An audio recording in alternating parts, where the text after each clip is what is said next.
Yo, what's up, guys? We're live. We're doing another recap, early preview. Fits. We got a new guest this week. We got DFS by the numbers, man. I feel like I'm back in 2021. So yeah, man, it's nice to talk to you again for first time in a while on stream. So how you doing, bro? And you excited for this card? Yeah, I'm excited, man. Yeah, back to the odds days. Well, it was back 2020, 2021. It's been forever, but yeah, Yeah, looking forward to being back on. Looking forward to the Vegas recap a little bit. I think it could be kind of funny. I mean, that card last week, I don't know, but yeah, 305 is gonna be awesome. I think it's a big step up from some of the cards we've been having lately. So looking forward to it. Yeah, and what's up, Fitz? I mean, what did you think about that Vegas card? The only thing I'll say is at least it was only 10 fights because, like, fuck. Yeah, I mean, it was 10 fights, but it Man. took like 4 hours. It took as long as any fight night card. It was like a PFL event. It was, sure. I mean, it was one of the worst cards that I think I can remember seeing this year, at least. But just makes me more excited for Saturday, really. Yeah, I mean, I guess let's talk about it real quick. I mean, the main event was good. We saw Sergey Spivac kind of handle business, man. Quick finish. I don't think anyone was expecting an armbar from bottom, but yeah, he got his revenge. And what do you think, DFS, about Spivac going forward in the division? You think he's like a top 5 material, or you think it's more Tybora's like kind of on the way out?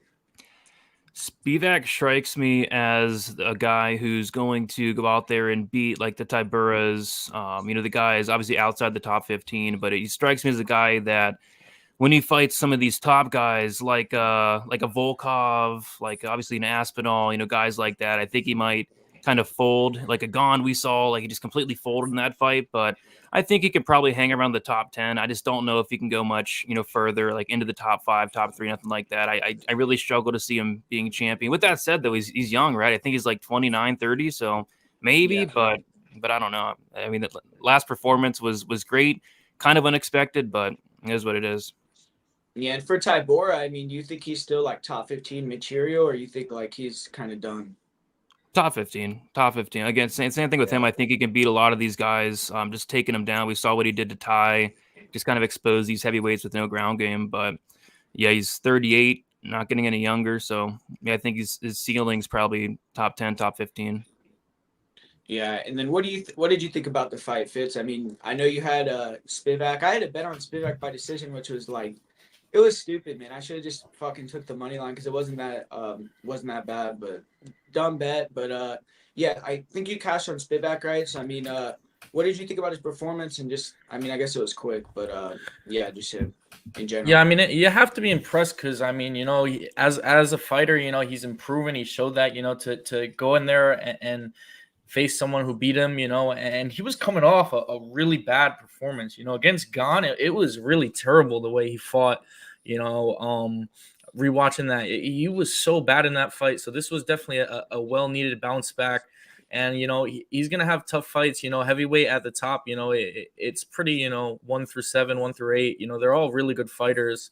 Volkov's a tough matchup. I mean, I think they're going to do him versus Almeida. That's what it looked like they were talking after the fight. I think Spivac would have success in that fight, honestly, but outside of that, it might be tough for him to beat any of those guys. We've already seen the Aspinall matchup, the Gane matchup.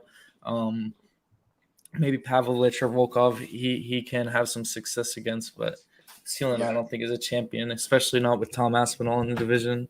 That's what I would say. If I'm him, like if I'm his manager, I would say try to get that fight with Volkov, because Volkov's in the top 5, maybe even, I don't know if he might even be higher than that. And that's a winnable fight. That's a fight he could go in there and maybe win with his wrestling. They're scheduled to fight though, Volkov and Gane again. Okay. Well, either way, I mean, I just think that's like a good matchup. You know what I mean? But I guess like with Gane, he got destroyed, where a lot of people were picking him to win that fight. So yeah, but I just think that would be a good fight. Like if he got a big time fight, that could be one he maybe won. But up next year, we got Chepe Mariscal versus Damon Jackson. And Chepe, came in way overweight, but pretty much dominated the fight. And frustrating fight for me, man, because I had a bet on him to win in round 2, round 3. And, like, fuck, he got so close in both rounds and didn't happen. But, yeah, Fitz, I mean, what did you think about Chepe's performance here? I mean, this was just crazy. I mean, Damon Jackson was literally, like, death gassed. and it was just crazy like that the fight wasn't stopped. I feel like if Chepe put 5 punches together at the last minute of the fight, anytime it would have been over. Like Herzog or whoever the ref was waiting to jump in, and Chepe, I mean, it was a crazy pace, so Chepe just had to be so tired himself. I think it was a great fight though. I had the decision bet. It was the scariest bet ever for Chepe, and yeah, for me, I mean, he's impressive, dude. The judo is sick. Like some of the throws he hits, you don't, it's really sick how he tosses them, and his scrambling's great. This was a good fight. Obviously the weight miss. I don't know what happened.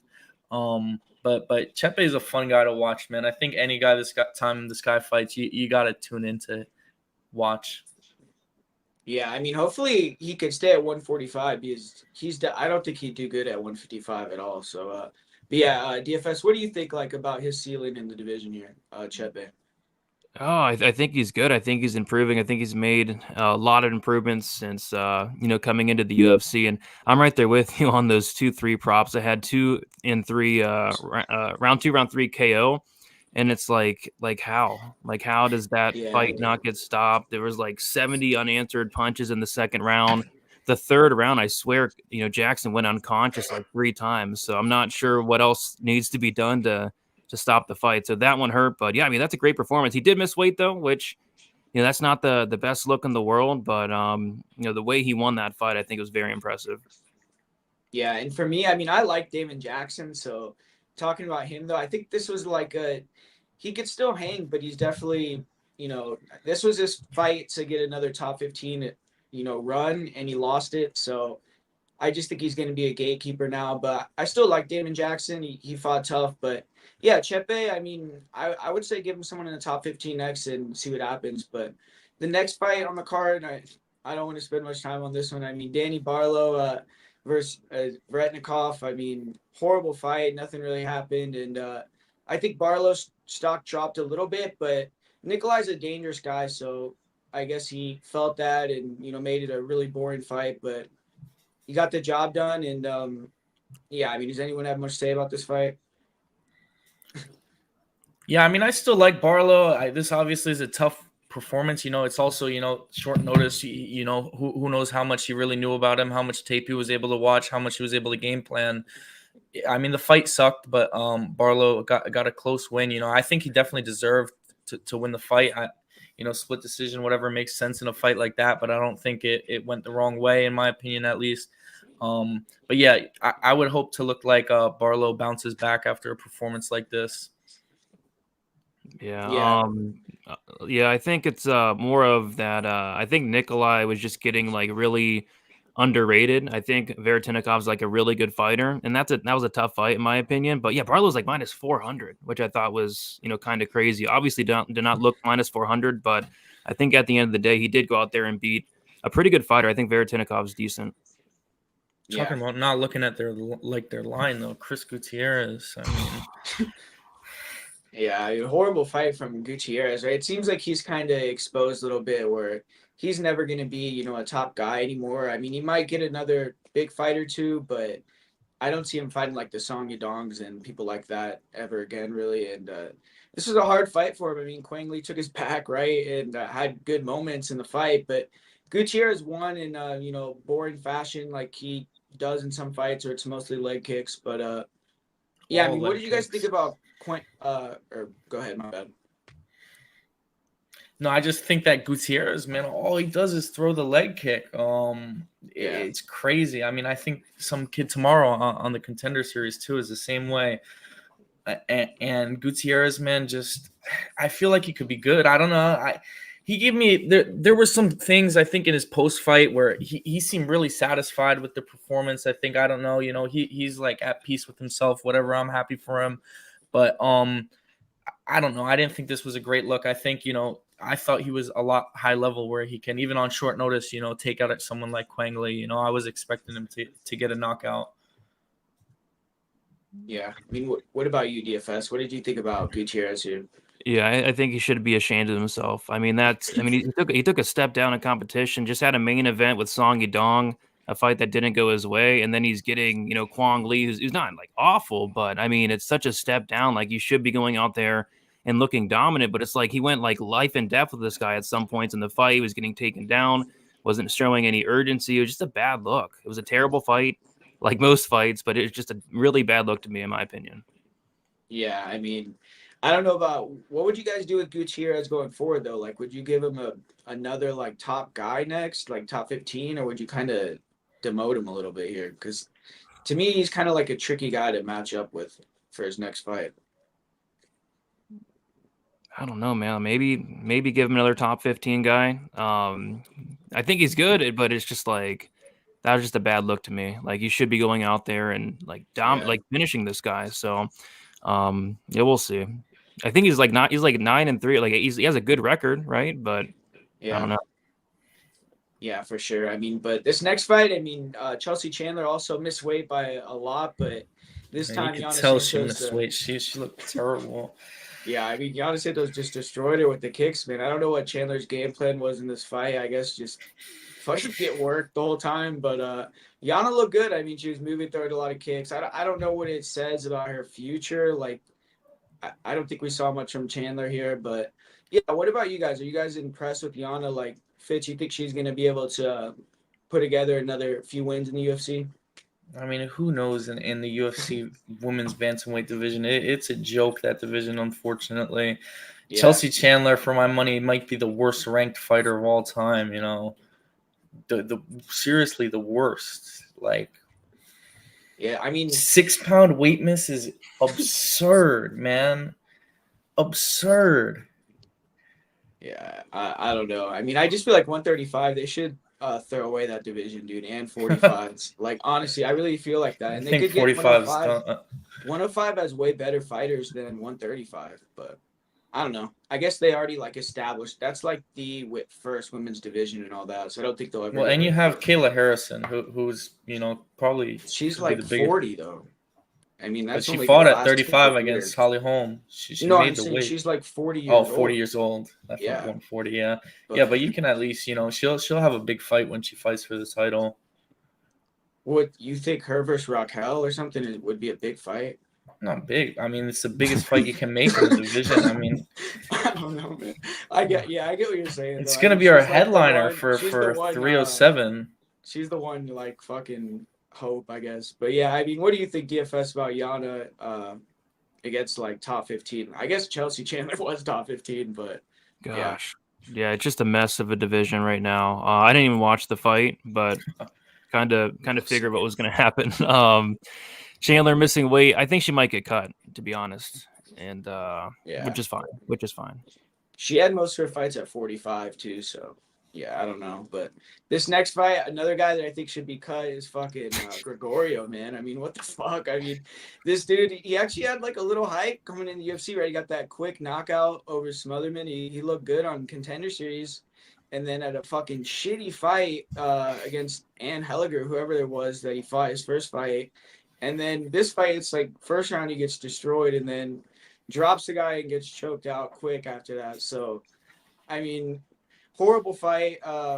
I feel like Kazama is not good either. But, yeah, Grigoriou, I don't think he'd ever fight again in the UFC. And I think Kazama's probably going to get knocked out in his next fight. So pretty much all I have to say. But, yeah, DFS, I mean, did you watch this one or what do you think about it? Yeah, I watched it. I thought, first of all, I'll say I think Kazama came in there with an amazing game plan. Like, this is a guy that clearly has no chin, clearly has no striking.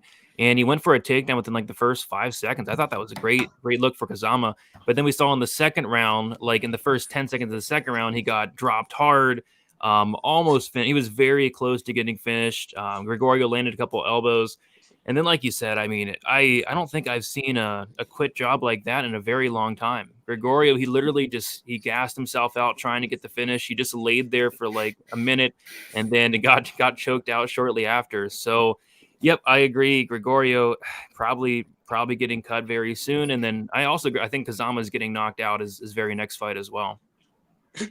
Yeah, I mean, what about you, Fitz? You got the fact that this guy came into his fights as like a -500 favorite and -300 is insane for how terrible he is. I mean, Kazama's gonna have to fight like that in every fight because he has no striking. I mean, Trumlopoulos was walking him down, just marching him in beginning of that second round, and then just died on top of him and laid into the triangle.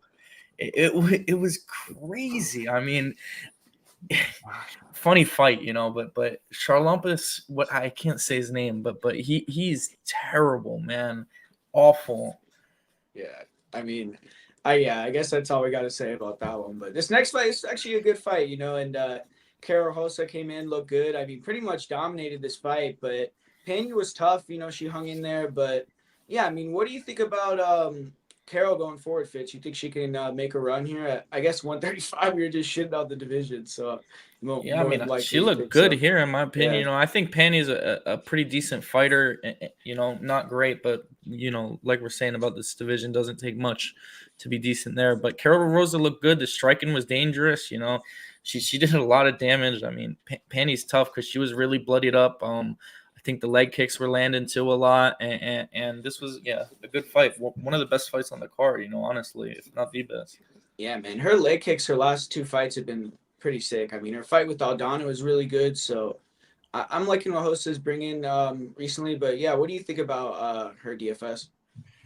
Yeah, like Fitz said, I think it was probably one of the better fights of the card. I think Carol Hosa looked career best. I think she's still improving, and yeah, I think she can easily make a run in the division because look who's ahead of her. Not really, doesn't really have much to compete with. So yeah, as long as the division stays intact, she might even be champion one day because, like I said, there's not much ahead of her. Yeah, exactly. But horrible fight in this next one, man. I mean, I'll let Fitz go first on this one because I think you had a bet on Carl, and I told you though earlier in the week, dude, I was like, dude, I'm a Carl Williams hater. I don't like this fucking guy. And man, I mean, horrible fight IQ in this fight, but what did you think about it? I don't know. I always liked him. I know he was he's a boring fucking fighter, but since his Contender Series performance, I always liked him. I thought he had an easy path to victory here, man, with the wrestling. You saw Austin Lane get, it was a lot of people thought the same thing. I think that's why he came in as a favorite, obviously. But he didn't attempt the takedown, till the third round, I think. Second round, first round was all on the feet, and Deniz was piecing him up, You got to give it to Carl Williams. He has a chin. He definitely has a crazy chin because I think those shots are putting down a lot of other people because he was getting cracked. Like his head was getting spun around, literally, his jaw. Yeah, I mean, what about you, DFS? What do you think about that fight?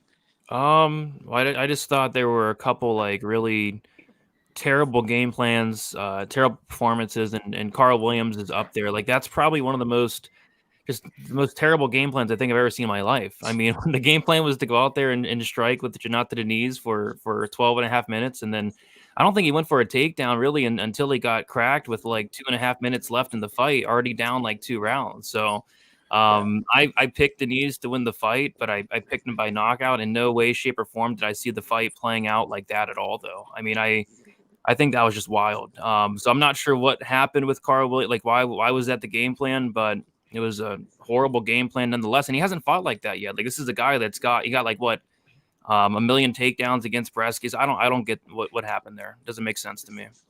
Yeah, it seemed I will say he shot that one takedown in round 1, and Deniz had those quick double underhooks, but he shot it no setup.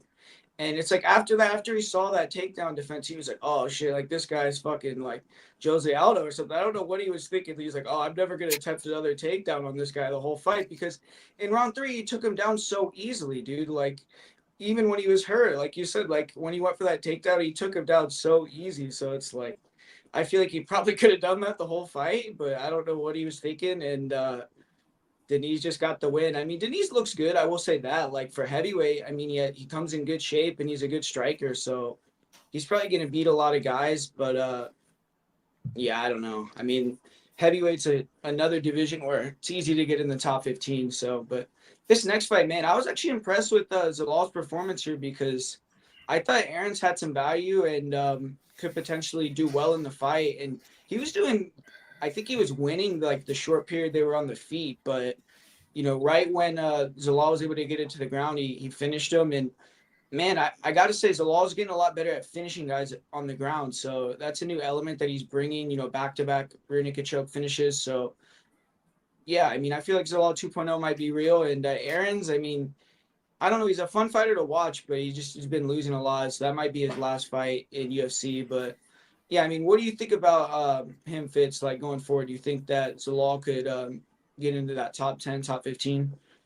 Yeah, I mean, I know in his first stint, he honestly had a lot of hype. A lot of people, were thinking he was going to do a lot of things, and I think maybe the UFC letting him go is ultimately what might have been best for him because he's come back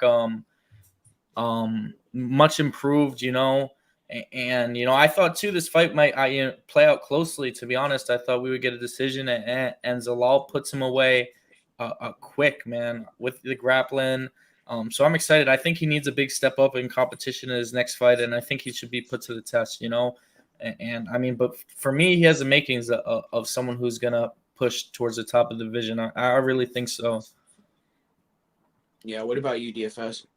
Yeah, it's always weird with Zalal because it's like outside the UFC, this guy has a 100% finish rate. He looks like a killer. He's getting these guys out of there, and inside the UFC, I think he went like 8 decisions in a row. He got cut, which probably should have been cut, but got cut. And I think him getting cut kind of motivated him. And he was talking about how he's going to come in here now with like more urgency, and we've been seeing that. The Billy Q fight looked career best, and obviously looked really good in the Aaron's fight as well. So I think he's starting to put it together. He's at a great gym. He's still young, like 29. Black belt in BJJ, has the striking as well, the durability, the cardio. This guy's good. I think he could keep continuing to get better and maybe be a top 10, top 5 guy at some point. We'll see. Yeah, for sure. And like you're showing right now, he's on like a big win streak. So I guess some are other sports, but he's still been doing good. But yeah, the first fight of the night, I mean, easy win for Luciano. It seemed like she kind of figured her out, I guess, in the first fight. And then another horrible game plan, though, where Alencar didn't shoot any takedowns. I don't know what she was thinking. But, yeah, Luciano looked decent. I still want to fade Luciano, though. There's something about her that I just don't like. Like, I feel like she leaves a lot of openings. She's kind of hittable. But, yeah, Alencar, I don't know. She's 1-1 in UFC, right? Even though that first fight, a lot of people thought she lost. So she'll probably get another fight or two, but not really impressed with her at all. But yeah, what about you, Fitz? I mean, do you think Luciano's better than I'm giving her credit for? Or? Well, as far as liking her, I like her, man. I think it was fun to watch her fight. She had a lot of fun in there. Pretty girl, I think so. So I like her. I would have liked to see her press the gas, man. She could have got a finish here pretty easily, in my opinion. She was content to dance around and throw all these crazy strikes, So, but I believe she's pretty young, so I think she'll evolve. But as far as liking her or not, I definitely like her. Like watching her, a fan of her. Yeah. What about you, DFS? Yeah, I think she's okay. I just think that, like you said, it was a really weird game plan from Alencar because in their first fight, she attempted like 24 takedowns or something like that. But in this fight, she decided to, I don't think she attempted a takedown in the first round. I think she waited, and I think that was a big mistake. But yeah, pretty easy win for Luciano. I'm not sure how to really feel about her. I think she looked good in that fight, but we'll kind of see going forward. Yeah, for sure. And just before we wrap this card up, what do you guys think about this fight? Zalal versus Chepe. Who would you favor in that one? Jeez, I don't know, man. That's a good fight. Yeah, that's a good matchup. I don't know because both guys are so tough. I think it'd just be a fight of the night type fight. Yeah, I think Zalal might get him. To be honest, I think Zalal's a tough fight for anyone. Yeah, man, but fuck, I'm really glad we never have to talk about this card or think about it ever again. So let's get on to UFC 305, man. I'm definitely excited to break down this card. This main event has been like a fight in the making for years now. I remember being at this show, UFC 290, when Izzy, fucking drunk Izzy, went in the fucking in the octagon and was like talking all that racist shit to Dricus. So that was hilarious, man. So yeah, it's been going even before that though. So someone's gonna have to win. And yeah, I mean, just talking about the main event, who do you think has like the mental edge going into the fight? You think Izzy's like gonna be like? Seems like when people are doubting him, that's when he always comes in and shines the most. So is it going to be that again, or you think these losses, his age is going to finally catch up to him, DFS? It seems like he's hungry, which is good. Like it seems like he's taken this fight, very seriously. It seems like he's very motivated for this fight, which is good. Because I feel like for the Strickland fight, right? Like a fight where He obviously didn't look himself. He didn't look himself that night. He got hurt by Strickland and didn't really show any urgency and lost a fight that, in my opinion, he really shouldn't have lost, to Strickland. But this fight, I feel like he is motivated. I feel like he's coming in here, ready to go. I feel like he doesn't like Dricus du Plessis, so just extra motivation. And I feel like he might want to, shut up some haters there. But yeah, he's 35 years old. It hasn't been in there for a while, I think. So, but yeah, I think we're going to get the best version of Izzy, I think. Yeah, what about you, Fitch? You think Izzy's going to come in there and look like the Izzy of old, or you think it's going to be the Sean Strickland?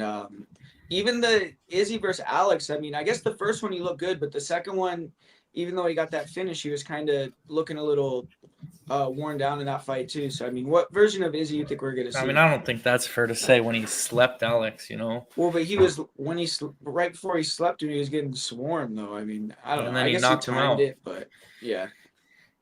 But yeah, I was a big fan of Dricus coming into the UFC, like when his debut. I really liked him, and then I faded him against Whitaker and against Strickland, and for me this Whitaker win, whatever, that's a great performance by him. But the Strickland one, I'm sour about. I think if it's a close fight like that, the champion's got to retain, in my opinion.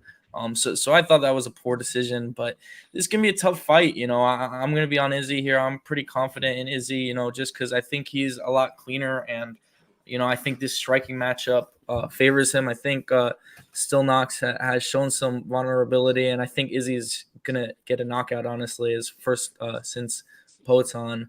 But really, if you look at Izzy, man, he's been struggling recently.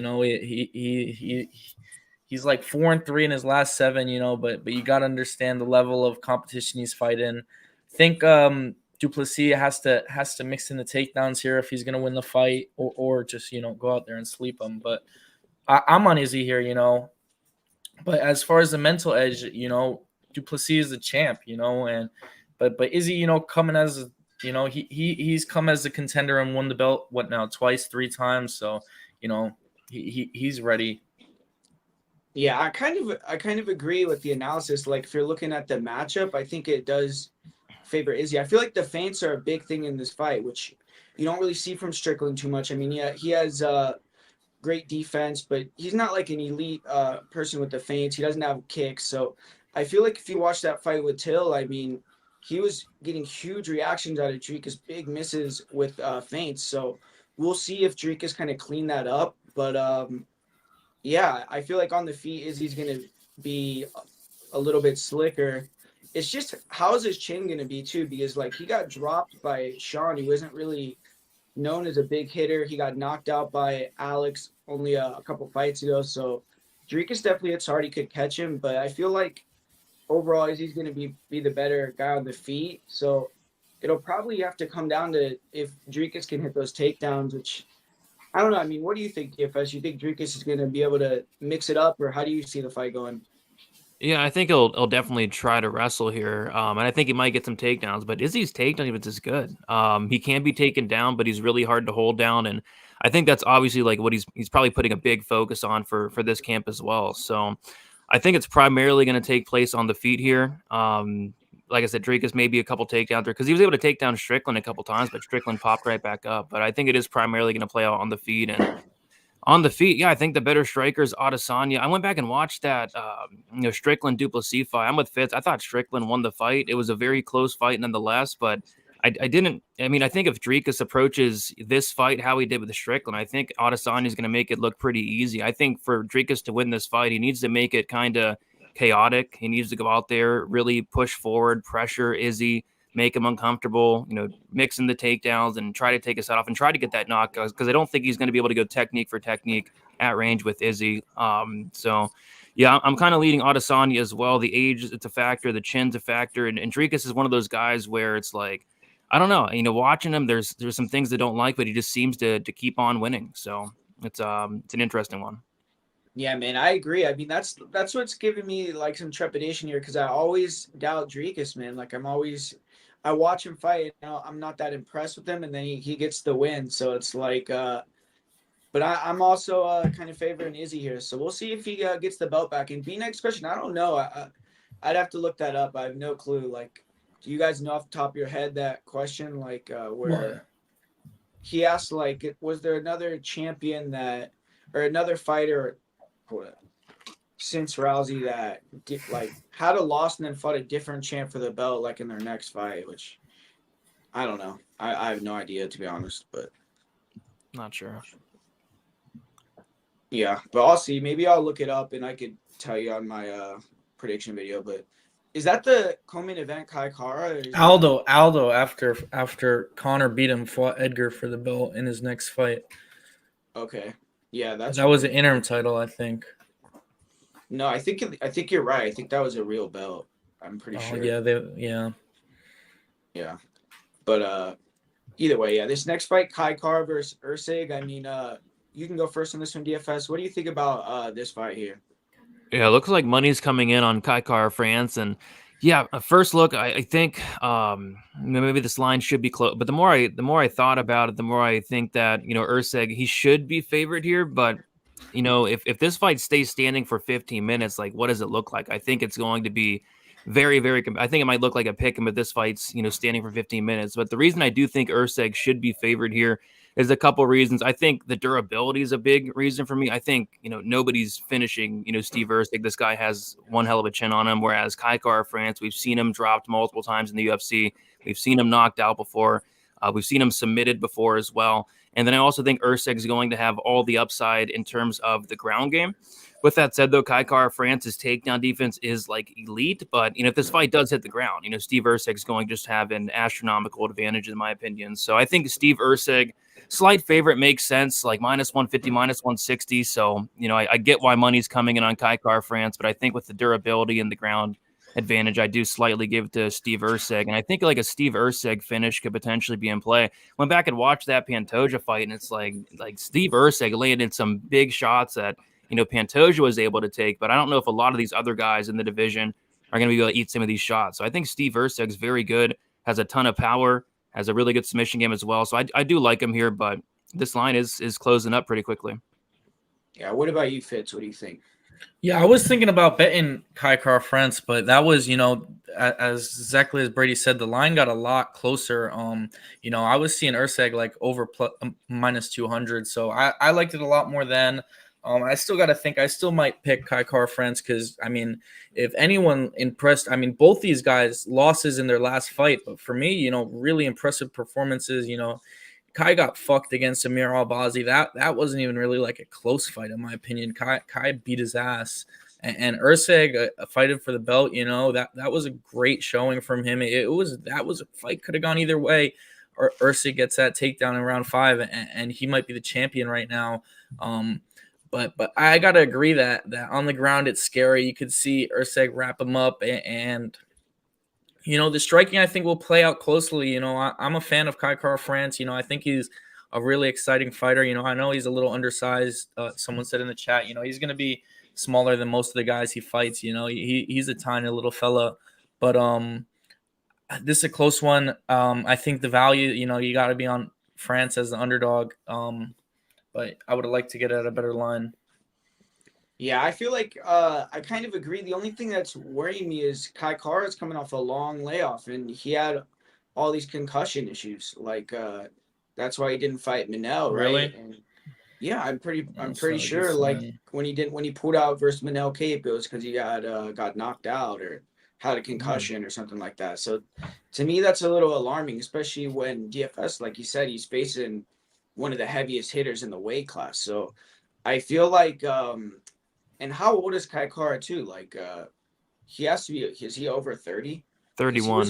He was on that Ultimate Fighter show like way back in the day.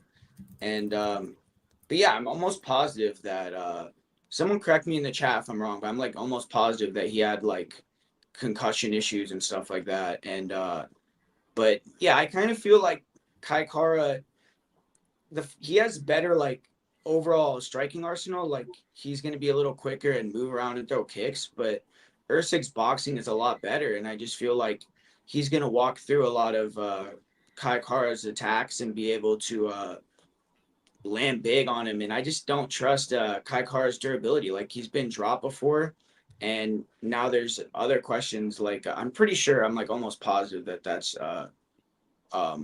right about him. And And I feel like the grappling upside is there for Erceg as well. Like we've seen Kai Kara lose fights like where he got taken down, and that was kind of the difference. So I do think he's a lot better, but I think Erceg, one thing about him too is it seems like he's really like practical. I like his mindset, you know, and he's coming off a loss. I feel like he knows he was like right there, like inches away from the title. So I think he wants to handle business and kind of get back in that position again. So I'm expecting Erceg here, and I kind of like him maybe to win by finish. I don't know exactly what those odds are at right now, but that could be maybe a decent bet there. But this next fight, Gamrot versus Dan Hooker.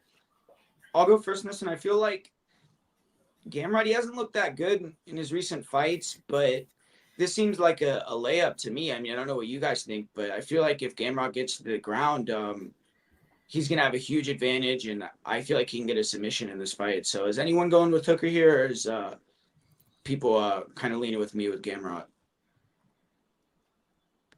Yeah, I can go. No, I'm going Gamrot as well. I think that sub call is very, very sneaky. I was kind of looking through Dan Hooker's record, and it's like this guy's not fighting a ton of wrestlers at all. I think his manager does a really good job in terms of matching this guy up with a striker, outside of like Islam, of course, right? And we saw what happened in that Islam fight. But yeah, the last several years just been a bunch of strikers, and that's going to change here. Gamrot's like attempting like something crazy, like 15 to 20 takedowns per 15, but like it's something stupid. So I think Gamrot, there's a reason he's a big favorite. I think he'll be able to get takedowns here at will. And yeah, I think that sub calls like very sneaky. This guy Gamrot's a black belt in BJJ. Could see a sub. If not, probably just a decision where he's landing, 5, 6, 7, 8, maybe 9 takedowns in it.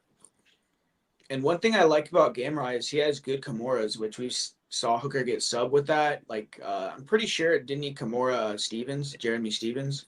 So Yeah, but yeah, but that's against Islam, Yeah, true. But Gamrot is also like an extremely high level grappler. Like if they had like a grappling match, he's no Islam. Come on, he's good, but Islam's. Did you see his fight with Armin Sarukian? Yeah, Armin versus Islam, and then and Arman versus Gamrot. Yeah, I mean both of them. Armin took down Islam, and Mateo's Gamrot took down Armin like 10 times. So I think it'd be competitive. But yeah, what do you? I don't think he'd win in an MMA fight, but yeah. I don't know. I think the line's too wide here. I'm actually a big fan of Gamrot. Like I always pick him. I like him, but I think Hooker is being a little disrespected here. I think it's just too tough of a matchup, though.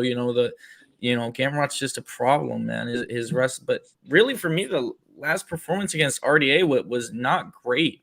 It really was a close fight, and I think RDA took that fight on short notice. And RDA is not even like fighting at 155 anymore. He wants to be at 170. I don't know.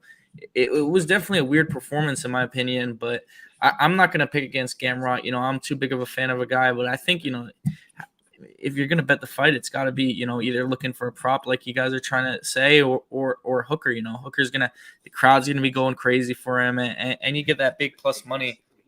I think Dan Hooker, when he went on that losing streak, really the only performance for me that was like a really, really bad look at it is that getting slept like Arnold Allen.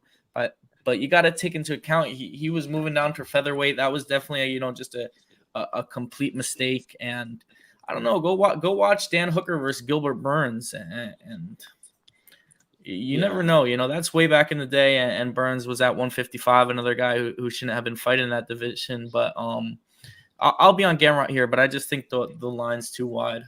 We have to remember Hooker he got killed by Chandler too in the first round. So yeah, but that's Mike Chandler, who but it's still can that's do that not to a good anyone. Look, though. I mean to get, but yeah. Next fight, Jairzinho versus Ty. What do you think about this one, Fitz? Who do you got in this fight? Yeah, I gotta be on Rosenstrike here. Just I don't know how you can really pick Ty. Even though this one, another one for a heavyweight fight, especially against Tai Tuivasa, who can sleep anyone. He dropped Sirogan, but he hasn't looked good. I know it's a lot of guys are beating him are grapplers, and that's not going to be Rosenstrike's game. But as the fight plays out on the feet, I think Rosenstrike's proven he's by far the more durable fighter. In better shape, can carry his skills over into the later rounds. So I think if he gets past the first round, it's going to be all Rosenstrike. So that's the side I'm going to be on. But, Ty's going to come out there and try to knock him out. Another guy who, a lot of these guys, the crowd's going to be going nuts. It's going to be rowdy there. So it's tough to back, a minus 225 Jairzinho against Tai Tuivasa, who's coming to knock his head off. But I think he'll get the job done. I don't know if he'll knock him out. Ty's pretty hard to put away, but as of right now, I think he'll get a knockout, actually. Yeah. What about you, DFS? What do you think? Yeah, I think some of the matchmaking on this card is like really odd. Like we'll talk about the freaking Nolan fight and the Jenkins fight, whatever. But this as well, like Tai Tuivasa is a fan favorite. He's on a 4-fight skid. Like if I'm a matchmaker, I'm giving this guy like Braxton Smith, Walter Walker, Park Reporter. I'm giving this guy a layup. I'm getting this guy a win in Australia, right? So I just don't get it. Like, why are you giving him to Jairzinho? Like that's a rough matchup. So I don't want to lay minus 220 on Rosenstruck because at the end of the day, this is heavyweight. These guys are going to swing hard, but yeah, it's hard to pick Tai Tuivasa in this fight. So for me, I'm picking Rosenstruck, probably not touching the fight. And again, I'd have liked to see Tai Tuivasa kind of get maybe back on track, but I'm not sure if this is the fight to do it. So maybe next fight, maybe after he loses 5 in a row. Yeah, I agree. I mean, I don't have much to add. I feel like the value, I don't even know if I could say the value's on Tai because it's like I don't find that plus 185 appealing at all. But I just feel like you can't bet Jairzinho at minus 225 though, just because he's a heavyweight and he's not that good either. So it's like it could be a shitty fight. But I feel like Jairzinho has to be the pick there though in that fight. But maybe it'll be a fun fight to watch, or it could be horrible. But to me, I wouldn't bet on that fight at all. But Carlos Prates versus Li Jingliang. I mean, what do you think about this one, DFS? You think he deserves to be that big a favorite? Oh, no, not really at all. The only thing I'll say is I guess the Leech is coming off of like a spine like a big spine surgery or something like that. So you don't like to hear that. It's been, I think, a year and 10 months since we've seen the Leech in there as well. So yeah, looking at this fight, it's like, Carlos Prates at minus 335. I think it's crazy, but with all the, the circumstances surrounding the fight, I think he should be favored. Like he's much younger. The fighting nerds have been on an absolute roll. And with Leech, he's 36 years old at this point. The big layoff, the injury. I think I got to go Prates here, but minus 335. I'm not so sure I want to lay anywhere near that. I think the value is probably on Leech, but like, what's this guy going to look like? That's a very long layoff for a guy that's 36 at this point. So I'm going Prates, and I think this fight might actually get extended. I see the overs like juice, but I think this fight can maybe get extended, maybe even go the distance. Kind of leaning Prates by decision. The Leech is very tough. I don't think he's been knocked out in the UFC. He's been subbed, but not knocked out. So I'm kind of liking Prates by decision, but minus 335. I think it is disrespectful to the Leech, but hype drives the line, and there's a lot of hype on Prates. People really like this guy. He's been looking great, but this is a big step up, right? I mean, this is not Charles Racky. This is not Officer Trevin Giles. This is the Leech, who's been good. So I like Prates here, but minus 335. I think it's a little wide. Yeah, I agree. I mean, I feel like Prates, it's not like he's going to, or at least I don't think he's going to look to take the fight to the ground. So it's like, if you're getting almost 300 plus 300 on the Leech in a striking fight, he's done really well against a lot of strikers. Like he just destroyed Zaleski. So I don't know. I feel like he's live, but like you said, there's a lot of variables with him that you don't really know what he's going to look like. So I feel like Prates is, you have to pick him, and I'm probably going to lay off. But I do think the Leech has value. I mean, we saw like Giles was kind of, he drop Prates, or at least he was doing really well for certain periods of that fight, right? So I don't know. I feel like an upset could happen, but I'm not necessarily going to, go out and pick the Leech here. But yeah, what do you think, Fitz? I mean, I just think Prates, it's tough to not pick him here, even Leech, it's a 2-year layoff. That's a long time, man. And back surgery is not a good sign. And Fighting Nerds is just on fire, man. I would be curious to see what their record is in the UFC. Like, it's going to be impressive. Like, those guys are not really losing fights. And all their fighters are coming in very prepared and with very good game plans. So I don't know. I just think Prates, man, he's a finisher. He looks dangerous. Both of the The finishes he's had in the UFC, in my opinion, were really nice. Violent finishes. The knee in his last fight was sick. But I don't know, man. It's a wide line. Minus 350. Like you're saying, in a striking fight, the Leech is a great fighter. But just to lay off the age, the surgery, too many red flags. At this point in his career, fighting someone like Prattes, I don't think Prattes will drop the ball here. Yeah, kind of one of those fights where I feel like it's like they're trying to trick you into betting on the Leech, and then you're going to be pissed after you do it. So I'm probably. And I not also gonna think the be UFC is trying to set up Prattes. I would guess that the matchmakers like what they see, and this is an opportunity. Leech is a fairly respected name and a name amongst the fans, so I think it's a good spot on the main card. They know what they're doing. Yeah, and this next fight, I'll go first on this one. Walter Walker versus Justin Tafa. I was kind of proud of myself on that Walter's last fight. I was like one of the only people on Bresky. I bet on him and feel like it was a controversial fight. I guess people thought Walter won, but I thought that Bresky, did kind of what I expected. But this fight, I feel like I'm not going to bet him, but I think Walker's going to win this fight. I don't understand why he's the underdog. I feel like the line should probably be flipped. I mean, I get that there's a big knockout threat from Tafa, but Walker, he's never actually been knocked out before, and Tafa isn't going to get up when he gets taken down. I don't think, or even attempt to get up. I mean, when you saw the fight with Mo Usman, it's like he was just laying on his back when he got taken down, and I feel like Walker is a better wrestler than Usman. Could probably just blanket him for 3 rounds in a really boring fight. So that's kind of what I think is going to happen. But if Tafa wins, it's going to be a knockout. But yeah, I don't know. I don't know if maybe Walker will look horrible, but I feel like he's going to win this fight. I mean, what do you think, Fitz? Yeah, I agree. I mean, but Walter, I don't know if I'll ever be able to pick this guy. He showing in his debut was atrocious. He looks atrocious. He looks like Sergey Spivac's brother more than Johnny Walker's, in my opinion. But I don't know. It's going to be a big size difference. Walter is a fucking huge guy. He's a Neanderthal. Tafa, will if it's on the feet, I think it's going to be all Tafa. I think Walker's going to be a lot of trouble. But like you said, he might need one takedown to win this fight. So it's tough. Well, I don't know about. I don't think he's going to finish him. Honestly, I feel like he could win the round off a takedown, but I don't see like Walker. To me, if he wins, it'll be a decision. So that could be like another sneaky bet. I feel like Walker by decision, but yeah, I don't know. But my bad. Go ahead. No, that's about it. I think this is a pretty low-level matchup in my opinion. But whatever. We'll see how it goes. Hopefully, they put on an exciting fight. If Tafa wins, I think it'll be a big knockout. Him standing over a big body. But it's gonna be tough. Walker sucks, but he's a big guy, pretty athletic. Some wrestling. So we'll see. Yeah, what do you think, DFS? You got in this one?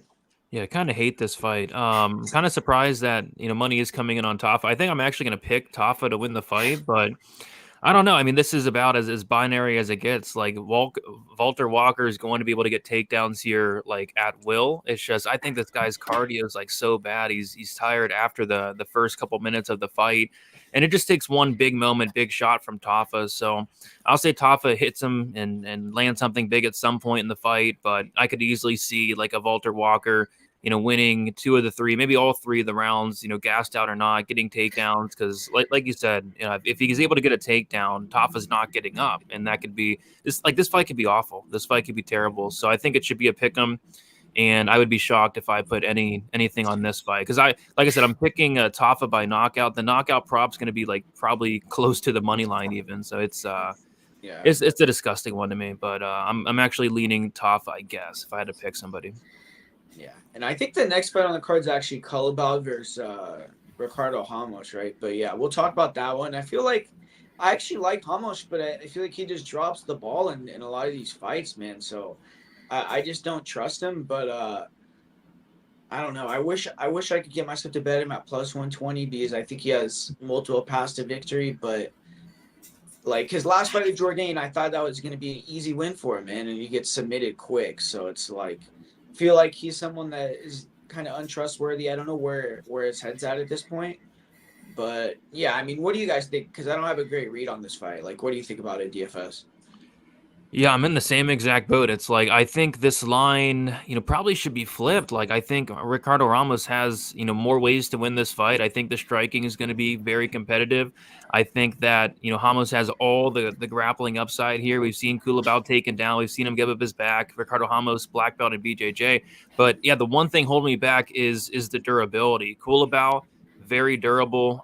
He's been finished, I think, once in the UFC. It was by Jalen Turner on short notice, up a weight class. No shame in that. Whereas Ricardo Ramos, he's been finished in 4 times in the UFC. So the chin, the durability of Ricardo Ramos scares me. The submission defense, I mean, this guy's got tapped out the same exact way 2 fights in a row. So it's like, I'm worried about, does this guy have quit in him or what? But I think skill for skill, like, yeah, I think Ricardo Ramos is the more skilled fighter. It's just hard to trust him, but it's a plus money number. I might get there. Just plug your nose and pull the trigger because I think that Ricardo Ramos could win this fight. The other thing I don't like is the long flight to Australia. I don't love that, but yeah, I think at the very least this probably should be a pick 'em. If not, Ramos being the favorite. It's just the last 2 fights have obviously been bad looks, but he's not getting guillotined by Culibao. At least you wouldn't think. Yeah, I mean, what do you think, Fitz? Are you gonna go with Ramos or are you on Josh here?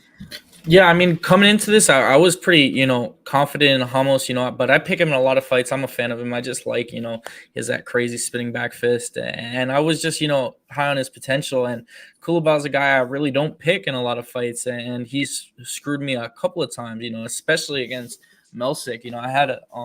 I was all over Melsick and Culibao took him out. I think he did get a choke in that fight, actually. So I don't know. Just I think this is a tough fight for Ramos, in my opinion. I think Culibao might be able to get the job done.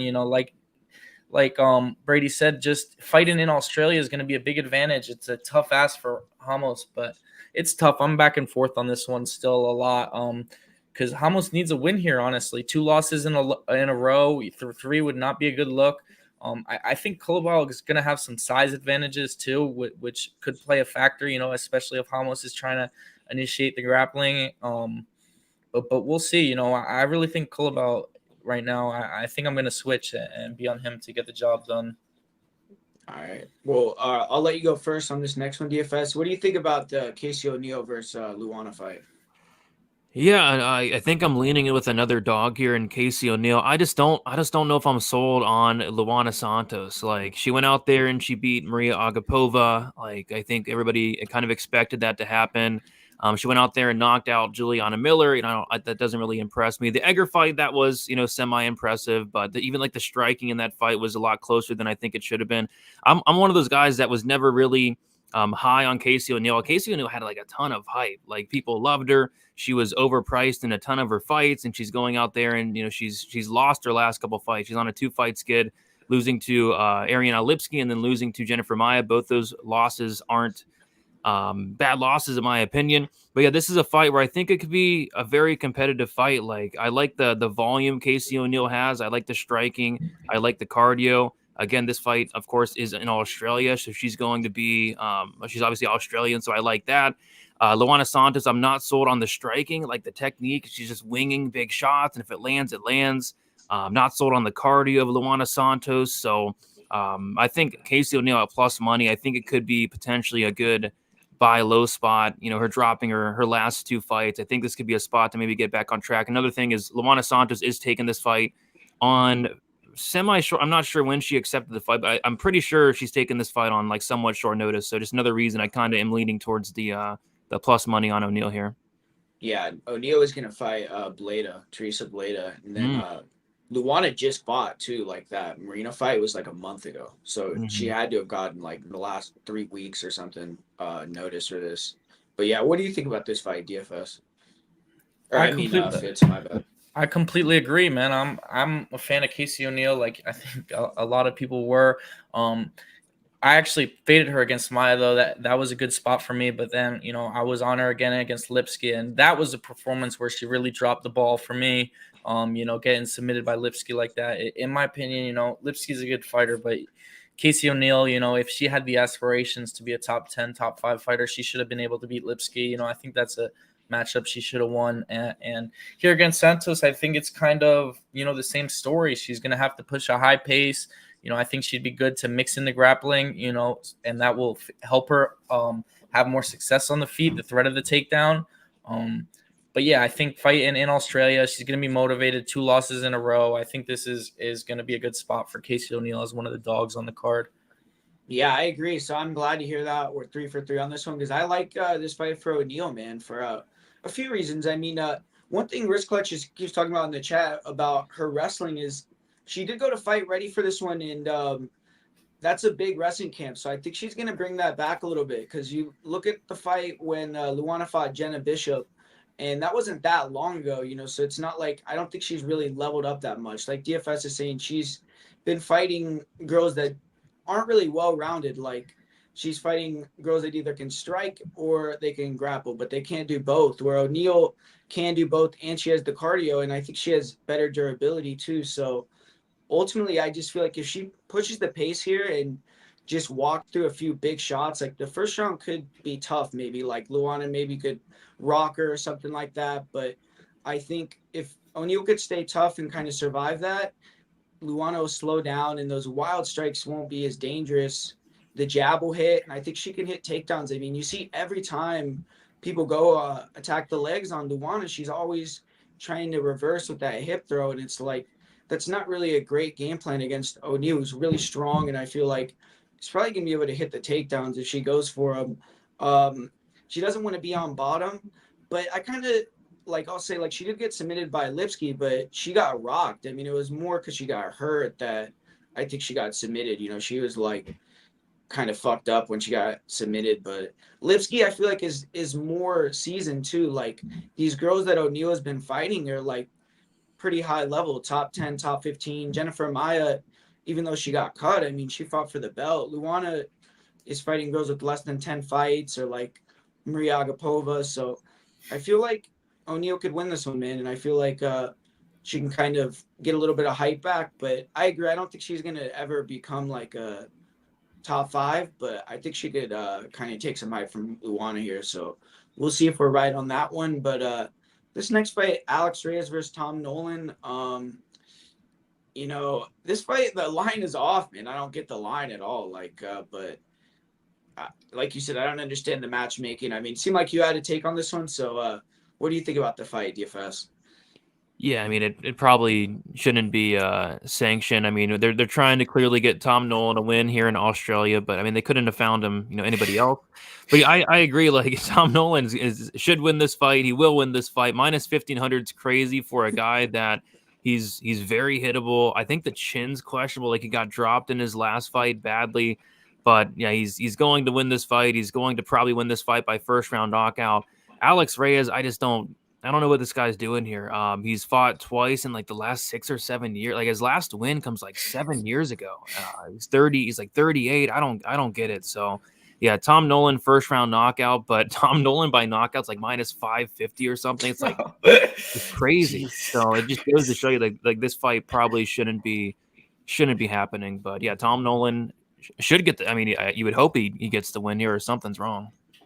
Yeah, like Risk Click said, I'm pretty sure like Alex Reyes was literally paralyzed, like you said. Yeah. Like, he had some problem, and then I guess he got stem cell treatment that went bad, and but now he's back. So you got to give him some credit. I mean, the guy's old and he wants to fight, and I feel like his last fight, he didn't look terrible in the fight either. Like, he came in great shape and he was moving well, but he ended up getting destroyed either way. So I do agree. I think Nolan's probably going to knock him out in the first round, but Nolan got dropped by Victor Martinez. I mean, he got knocked out by Moda.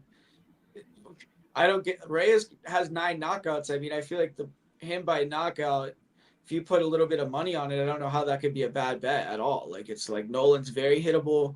He's going to be reckless, and you might get lucky, but besides that, I just don't know what else you could bet on the fight. I mean, what do you think about it though, Fitz?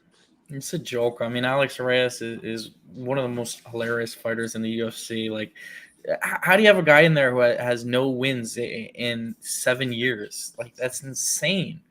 But But I think for Nolan, he should be at welterweight. I think it would serve him better if he moves up, like you saw the other guy, Sam Patterson, do, another tall, lanky guy who got slept.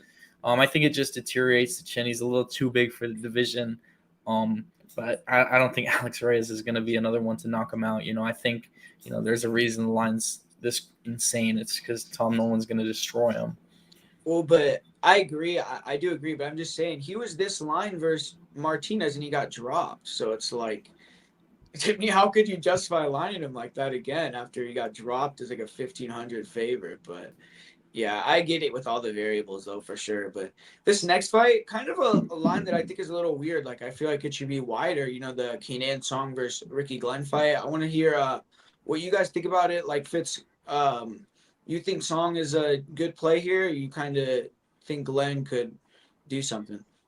No, and I think the line has gone down. I think Song was a little bit of a bigger favorite, so I like that. I don't know why. Ricky Glenn is someone who's fought at 145. I know he's a tall guy, and the measurables are pretty similar here, but I think Song's going to be bigger, fuller, and Glenn going up to 170. Maybe he thinks it's going to help his chin, restore his chin, but I think the durability might be gone. His last two performances, it's been really poor, and I think he's been declining pretty steadily. So I agree. I'm on Song here. It's just tough. I don't know. I'm saying the durability might be gone, but I almost like Song decision. I think there could be some value there. I think the fight could play out, throughout 3 rounds. Glenn was, before these last 2 fights, pretty impossible to take out of there. And maybe the trip up to 170 will help him. The one thing for me is if you look at Song's record, he's fought some tough guys, but every time he fights like a decent fighter, he loses. All his wins are against guys who suck.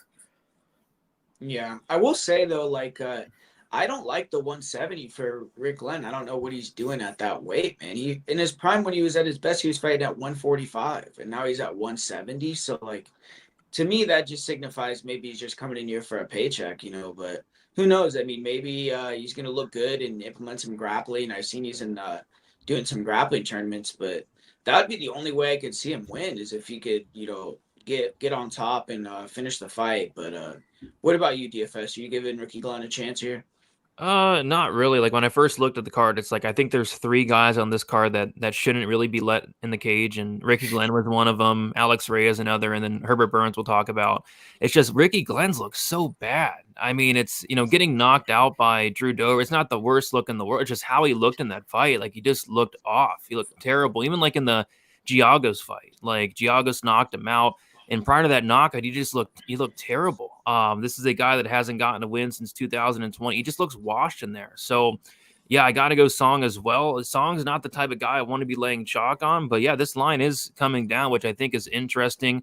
Ricky Glenn, he's only getting older. A late move up to 170 I don't think is the best look in the world. So, yeah, I mean, if this line keeps coming down, I don't mind hopping on Song because, I don't think Ricky Glenn should probably be fighting. He looks completely done. Looks like he has nothing left. So, yeah, I got to go Song here. And, yeah, I guess I would lean knockout, but I could easily see, like, a decision as well. It's just, I don't know. I don't think I'd mess around with the prop on this one. Yeah, that's when it's like I'm probably going to bet Song, but I feel like the line should be wider, so it's kind of throwing me off a little bit, but yeah, let's talk about the next fighter you were just talking about, Herbert Burns versus Jack Jenkins.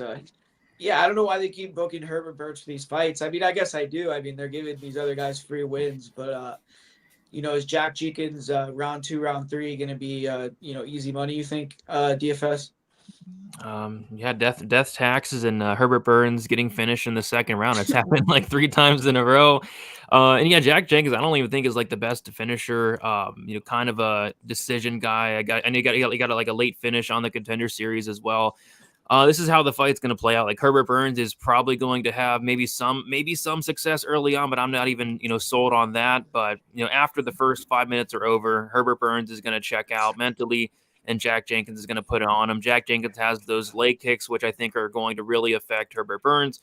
I think Burns has a lot of quit in him. I think Jack Jenkins at some point can maybe get on top. He has really good ground and pound as well. So, yeah, Herbert Burns is going to be live for the first 5 minutes. And at the end of the day, like Jack Jenkins is a guy that I know it was a while ago at this point, but Jack Jenkins has been finished in all 3 of his losses, 2 by submission and 1 by knockout. Again, it was a while ago, but Herbert Burns will have like a 5-minute gap to do something here. But if it's not in the first 5 minutes, he's going to fold, look for a way out, and get finished probably in that second round. And if not the second, then the third for sure. Yeah, I mean, what about you, Fitz? You agree with Danny? I think he already fought after USADA, though. But either way, is he going to come back and have a gas tank now? No, because he fought in Atlantic City. I was there, and I've never seen someone look so tired in my life. Well, besides Damon Jackson, but I like Jenkins, but I think he needs to have a good performance here. Obviously the fight with Chepe and injury, that was tough, but I don't think he was doing too good up in that fight up until the injury. And then I bet on him against Emers as an underdog, but he got lucky there. He had some Dana White privilege with that decision. Because Emers definitely should have won that fight. But I'm not picking Herbert Burns, not even close to thinking about it. I like what you guys are thinking, that Herbert Burns gets him out of there, Jenkins gets him out of there second or third round. I think it makes sense. And yeah, Jenkins is going to get the Australian crowd going, I think, early on in the night. Yeah. And then finally, we got the first fight of the night. We got Jesus Aguilar. He's taking on Stuart Nicole, or I'm not sure exactly how to pronounce that, but he's taking him on. And what do you think, DFS? You think he's going to get his third straight upset in a row, or you think the magic kind of ends here? Yeah, I do like Nickel in this fight. He's making his debut. This is going to be a step up. He has not fought the best competition, but I did like what I saw. Like, his wrestling seems to be pretty good. The ground and pound is vicious. A little bit of a submission game as well. And I'm looking at this matchup stylistically, and it's like, Jesus Aguilar has the 62-inch reach, and I'm not sure what the reach of Nickel is, but I'm almost certain it's going to be, more than 62 inches. Aguilar's kind of low volume when the fight is standing, and then Aguilar can also be taken down and kind of play off his back a little bit. So yeah, I do like Nickel here. Minus 235 though for a guy making his debut, a guy taking this step up. It does look a little bit steep, but this guy does look like kind of the real deal to me. So I like Nickel here, and I think it could even maybe get a finish, whether it's a TKO via ground and pound, or maybe a submission. Aguilar's been submitted in both of his losses, one by Tara. The other one did come, I think, late in like the 5th round or whatever. So maybe Nickel inside the distance, but I do like him to win this one. Yeah, I agree. That's actually a bet I do like. I like the under, and I think Nickel to win inside the distance, because there's a few variables. I mean, you look at Aguilar, like you said, he's been finished in both his losses by submission. Nickel is someone that's going to grapple, if all indications from his other fights. So there's going to be a lot of groundwork. He has good ground and pound. His back takes are good. It seems like he has good back control too. So I think there's going to be a lot of potential for him to hit a submission or get a finish. And you look at Stewart, I think he's finished all his wins except for one. So he does go for the finish, and it's plus money. So it's like plus 135. So I kind of like that bet there. But yeah, I feel like Stewart has a great path to victory here. Striking is a little, I'm not a big fan of his striking. I think it's a little awkward, even though he throws a lot of volume and it seems like he has power. Kind of reminds you of like Cameron Simone a little bit, his style. It's like he's a little awkward, but he makes it work, But yeah, Fitz, are you going to go with Aguilar, the vet, or are you thinking that Stewart's going to get it done? No, I think Nickel's going to have a good start to his UFC career. I think he's going to be a lot physically stronger than Aguilar and be able to use that to control him. Aguilar's even for flyweight, a real tiny guy. He looks like the tortilla from Sausage Fest. And yeah, I'm not going to be picking him here. I think, there's a reason they matched him up here, Nickel. I think this is a guy I'm really, to be honest, before his fight was announced, before I looked into the card, wasn't familiar with him, but from everything I've seen, he has some decent hype behind him. He seems like a pretty good prospect, and, that's why the line is the way it is, but, you never know how someone's going to have their UFC debut. I definitely think debut jitters are a real thing, especially when you're fighting, in your home country. It's going to be a lot of pressure. His whole friends or family are probably all there. That's a lot, to carry on your shoulders going into a fight. So, you always have to take into account those factors. But I think he's the type that's going to, make good on his debut and start his career off with a good performance. Nice. So that was the full UFC 305 early preview. Gonna come back to a full card breakdown prediction video, so maybe I'll have some different picks, but it's kind of what I'm thinking right now. I'll give you guys a couple early bets that I like too. So yeah, thanks you guys for joining me. DFS, man, appreciate you coming on. If you want to give a shout out to some stuff you're doing, and yeah, man, hopefully we can do it again. It was a good time. Heck yeah, anytime you need me to come on, I'll come on. Nice doing a show with you as well, Fitz. Yep, Contender Series tomorrow. I got a breakdown out, and UFC 305 content throughout the week, DFS by the numbers. And yeah, looking forward to this card. I think it's a lot better than last week, to say the least. And there are certainly some spots sticking out, so looking forward to it. Yeah, man. And Fitz, tell them where they can find you, and we'll close the thing out. Yeah, man. So just thanks again, for everyone tuning in. Brady, thanks for coming on. This was awesome to talk, chop it up. I'm super hyped for this. It's a sick card. I'm hyped for Contender Series, and there's PFL. It's a good week to be a fight fan. Both these guys are gonna, be making you guys a lot of money. So make sure you check out their channels. I'm on TikTok, Fitzmagic MMA, and that's about it. I'm excited. Contender Series tomorrow. I'm ready to go, man. This is gonna be a good week.